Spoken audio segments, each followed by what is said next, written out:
हर हर महादेव सभी को। जय माँ दुर्गा। श्री दुर्गा सप्तशी महिषासुर का वध। तीसरा अध्याय। महिषासुर की सेना नष्ट होती देखकर उस सेना का सेनापति चिक्सुर क्रोध में भर देवी के साथ युद्ध करने के लिए आगे बढ़ा। वह देवी पर इस प्रकार बाणों की वर्षा करने लगा मानो सुमेरु पर्वत पानी की धार बरसा रहा हो। इस प्रकार देवी ने अपने बाणों से उसके बाणों को काट डाला तथा उसके घोड़े व सारथी को मार दिया। साथ ही उसके धनुष और उसकी अत्यंत ऊंची ध्वजा को भी काटकर नीचे गिरा दिया। उसका धनुष कट जाने के पश्चात उसके शरीर के अंगों को भी अपने बाणों से बींध दिया। धनुष, घोड़ों और सारथी के नष्ट हो जाने पर वह असुर ढाल और तलवार लेकर देवी की तरफ आया। उसने अपनी तीक्ष्ण धार वाली तलवार से देवी के सिंह के मस्तक पर प्रहार किया और बड़े वेग से देवी की बाईं भुजा पर वार किया, किंतु देवी की बाईं भुजा को छूते ही उस दैत्य की तलवार के 2 टुकड़े हो गए। इससे दैत्य ने क्रोध में भरकर शूल हाथ में लिया और उसे भद्रकाली देवी की ओर फेंका। देवी की ओर आता हुआ वह शूल आकाश से गिरते हुए सूर्य के समान प्रज्वलित हो उठा।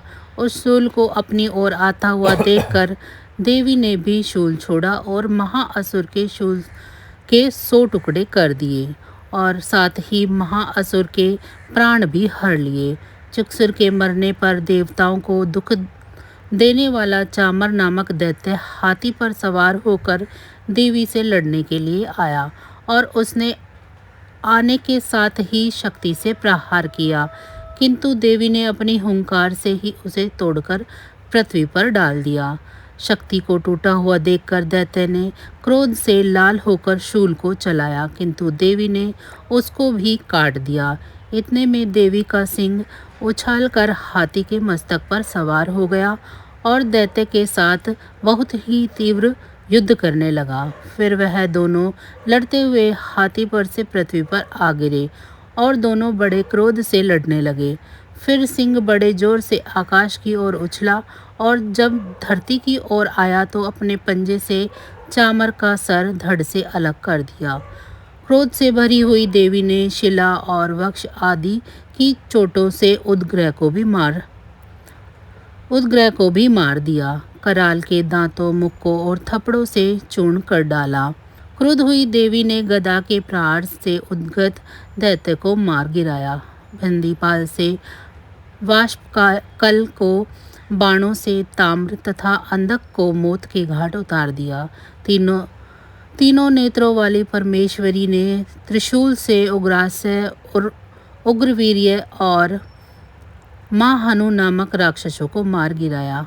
उसने अपनी तलवार से विडाल नामक दैत्य का सर काट डाला तथा अपने बाणों से दुर्धर और दुर्मुख राक्षसों को यमलोक पहुंचा दिया। इस प्रकार जब महिषासुर ने देखा कि देवी ने मेरी सेना को नष्ट कर दिया है तो वह भैंसे का रूप धारण कर देवी के गणों को दुख देने लगा। उन गणों में कितने को उसने अपने मुख के प्रहार से, कितनों को खुर से, कितनों को पूंछ से, कितनों को सींगों से, बहुतों को दौड़ाने के वेग से, अनेकों को सिंहनाद से, कितनों को चक्कर देकर और कितनों को श्वास वायु के झोंकों से पृथ्वी पर गिरा दिया। वह दैत्य इस प्रकार गणों की सेना को गिरा हुआ देवी के सिंह को मारने के लिए दौड़ा। इस पर देवी को बड़ा गुस्सा आया।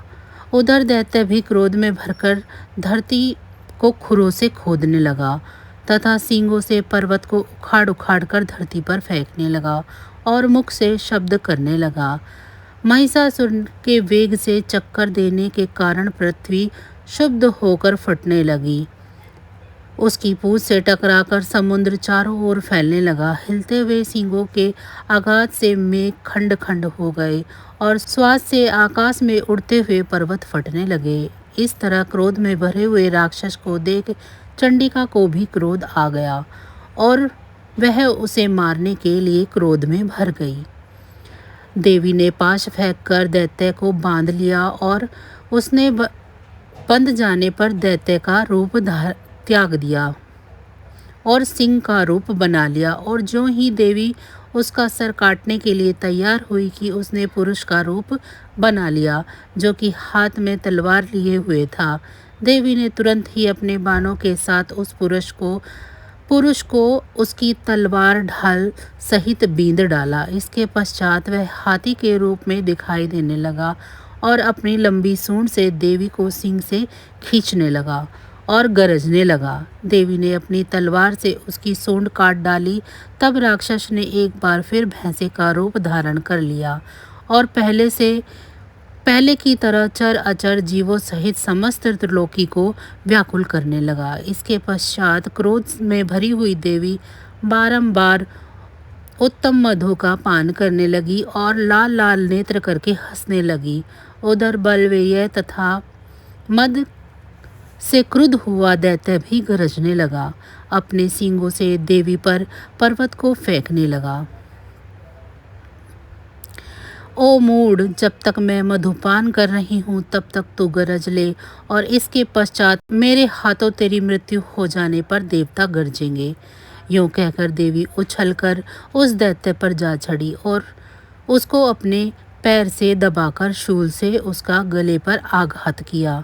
देवी के पैर से दबने पर दैत्य अपने दूसरे रूप से अपने मुख से बाहर होने लगा।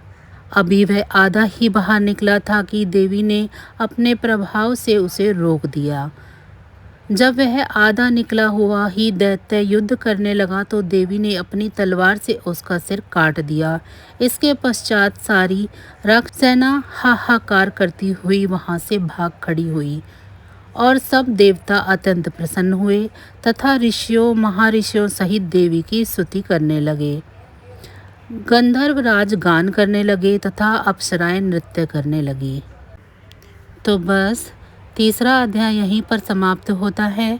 हम मिलेंगे अगली किसी अन्य ऐसी ही वीडियो के साथ। तब तक अगर आपको मेरी ये वीडियो अच्छी लगी है तो मेरी वीडियो को लाइक करें। चैनल को सब्सक्राइब नहीं किया है तो चैनल को सब्सक्राइब कर लें। कमेंट बॉक्स में जय माँ दुर्गा ज़रूर लिखें और अपने सुझाव भी ज़रूर बताएं।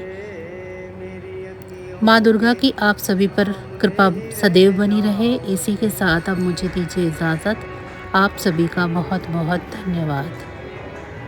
जय माँ दुर्गा।